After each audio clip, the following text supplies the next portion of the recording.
Hello hi and नमस्ते everyone. थडाई 33 YouTube च्यानलमा फेरि पनि यहाँलाई स्वागत छ। म रोहित कार्की। साथीहरू, एप्पलले आइफोन 11, आइफोन 11 प्रो र आइफोन 11 प्रो म्याक्स लन्च गरेको छ।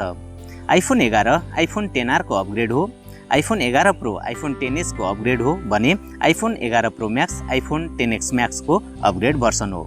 स्क्रिन साइजको कुरा गर्नुपर्दा आइफोन 11 मा 6.1 इन्च, आइफोन 11 प्रो मा 5.8 इन्च र आइफोन 11 प्रो म्याक्समा 6.5 इन्चको स्क्रिन हुनेछ।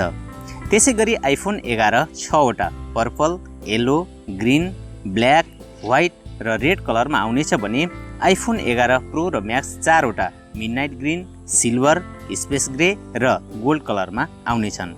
यहाँहरूलाई याद दिलाउँ, मिडनाइट ग्रीन अहिलेसम्मकै नयाँ कलर हो जुन कुनै पनि ब्रान्डको मोबाइलमा प्रयोग भएको छैन।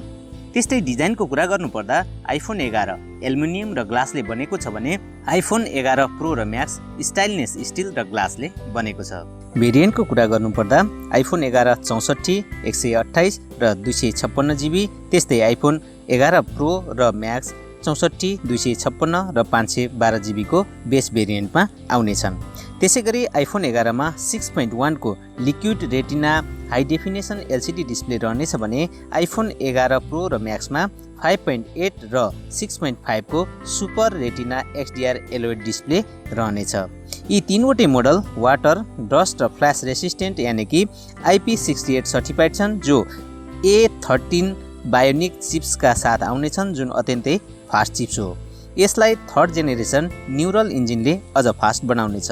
आइफोन 11 2 मिटर पानीमा 30 मिनटसम्म र आइफोन 11 प्रो र म्याक्स 4 मिटर पानीमा 30 मिनटसम्म सुरक्षित रहन सक्नेछन्। क्यामेराको बारेमा कुरा गर्नुपर्दा आइफोन 11 प्रो र म्याक्समा 3वटा रियर क्यामेरा रहनेछ भने 11 मा 2वटा रियर क्यामेरा रहनेछन्।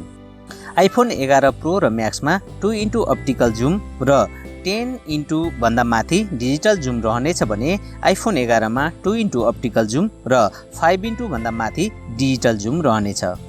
तीनवटै मोडलमा 4K भिडियो 24, 30 र 60 फ्रेम रेटमा रेकर्ड गर्न सकिनेछ भने तीनवटै फोनमा नाइट मोड, फेस आइडी र बुक आई इफेक्ट रहनेछ, जसले कम लाइटमा पनि राम्रो फोटो लिन सक्नेछ।